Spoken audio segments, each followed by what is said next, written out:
Hollywood director James Cameron చేత పొగడ్తలు అందుకున్నాడు. గుడ్ మార్నింగ్ అమెరికా షోలో సందడి చేశాడు. ఎవరో గుర్తుపట్టారా? మన mega power star Ram Charan. కానీ ఒకప్పుడు ఆయన నటన బాగోలేదని విమర్శలు వచ్చాయంటే నమ్ముతారా? మెగాస్టార్ చిరంజీవి గారి అబ్బాయిగా చిరుత సినిమాతో ఎంట్రీ ఇచ్చారు. అంచనాలు ఆకాశంలో ఉన్నాయి. మొదటి సినిమాతోనే మంచి మార్కులు కొట్టేశారు. డాన్స్, ఫైట్స్లో తండ్రికి తగ్గ తనయుడు అనిపించుకున్నారు. మగధీర సినిమాతో ఇండస్ట్రీ రికార్డులన్నీ తిరగరాశారు. కానీ ఆ తర్వాతే అసలు సమస్య మొదలైంది. ఆరెంజ్ సినిమా ఫ్లాప్ అవ్వడం చరణ్ని చాలా బాధపెట్టింది.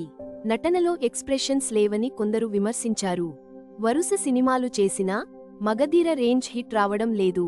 పైగా చిరంజీవి గారు సినిమాలకు దూరంగా ఉన్న సమయం అది. మెగా లెగసీని కాపాడాల్సిన బాధ్యత చరణ్ పై పడింది. ఆ ఒత్తిడి అంతా ఇంతా కాదు. అప్పుడే చరణ్ ఒక నిర్ణయం తీసుకున్నారు. మూస కథలు పక్కన పెట్టి ప్రయోగాలు చేయాలి. అలా వచ్చిందే ధృవ. ఈ సినిమా కోసం ఆయన బాడీని పూర్తిగా మార్చుకున్నారు.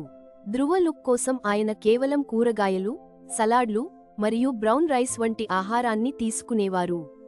అయ్యప్ప దీక్షలో ఉండటం వల్ల కఠినమైన శాకాహార నియమాలతోనే ఆ అద్భుతమైన ఫిజిక్ సాధించారు. కానీ చరణ్లోని అసలైన నటుడిని బయటకు తెచ్చిన సినిమా రంగస్థలం. చిట్టిబాబుగా ఆయన నటన చూసి విమర్శకులు నోర్లు మూసుకున్నారు. లుంగీ కట్టుకుని చెవిటి వాడిలా ఆయన చేసిన నటన అద్భుతం. గ్లామర్ హీరో ఇమేజ్ని పక్కన పెట్టి ఒక పల్లెటూరి కుర్రాడిలా కనిపించడానికి ఏమాత్రం మొహమాట పడలేదు. ఆ పాత్రలో జీవించారు. సుకుమార్ గారు చరణ్ని కొత్తగా ఆవిష్కరించారు. ఆ తర్వాత వచ్చింది ఆర్ఆర్ఆర్. అల్లూరి సీతారామరాజుగా చరణ్ ఎంట్రీ సీన్ గుర్తుందా? వేల మంది మధ్యలో నుండి సింహంలా దూకినప్పుడు థియేటర్లు దద్దరిల్లాయి. ఆ ఒక్క సీన్ కోసం ఆయన నెలల తరబడి ప్రాక్టీస్ చేశారు. నాటు నాటు పాటకు ఆస్కార్ వచ్చినప్పుడు చరణ్ అక్కడ ఉండటం తెలుగువారికి గర్వం. హాలీవుడ్ ప్రముఖులు కూడా చరణ్ స్టైల్ మరియు లుక్స్ గురించి మాట్లాడారు. ఆయన ఇప్పుడు గ్లోబల్ స్టార్. చరణ్ విజయం వెనుక ఉన్న రహస్యం ఆయన క్రమశిక్షణ. ఉదయం 5 గంటలకు లేవడం, సాధన చేయడం, సమయపాలన పాటించడం ఆయన అలవాటు. పార్టీల కంటే ఆరోగ్యానికి ఎక్కువ ప్రాధాన్యత ఇస్తారు. చిరుత సినిమాలో చూసిన ఎనర్జీ ఇప్పుడు మరింత పెరిగింది. కానీ నటనలో పరిణితి మాత్రం ఆకాశమంత ఎత్తుకు ఎదిగింది. ఇప్పుడు చరణ్ అంటే కేవలం చిరంజీవి కొడుకు మాత్రమే కాదు, ఒక బ్రాండ్. ఇప్పుడు శంకర్ గారితో గేమ్ చేంజర్ సినిమా చేస్తున్నారు. ఇందులో కూడా చరణ్ డిఫరెంట్ లుక్స్లో కనిపించబోతున్నారు.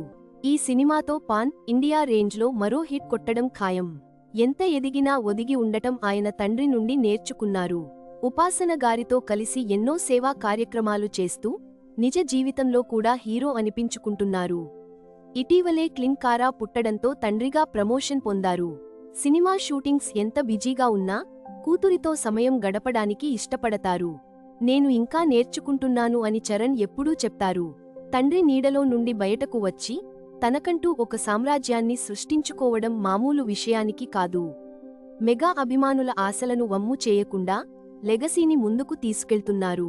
రామ్ చరణ్ ప్రయాణం రాబోయే తరాలకు ఒక పాఠం. రామ్ చరణ్లో మీకు నచ్చిన క్వాలిటీ ఏంటి? ఆయన నటనా లేక ఆయన వ్యక్తిత్వమా? కామెంట్ చేయండి. ఇలాంటి మరిన్ని వీడియోల కోసం మన ఛానల్ని ఫాలో అవ్వండి. తెలుగు ట్రిల్స్ ఛానల్ని సబ్స్క్రైబ్ చేయండి. ఈ వీడియోని మీ ఫ్రెండ్స్కి షేర్ చేయండి. Thank you for watching.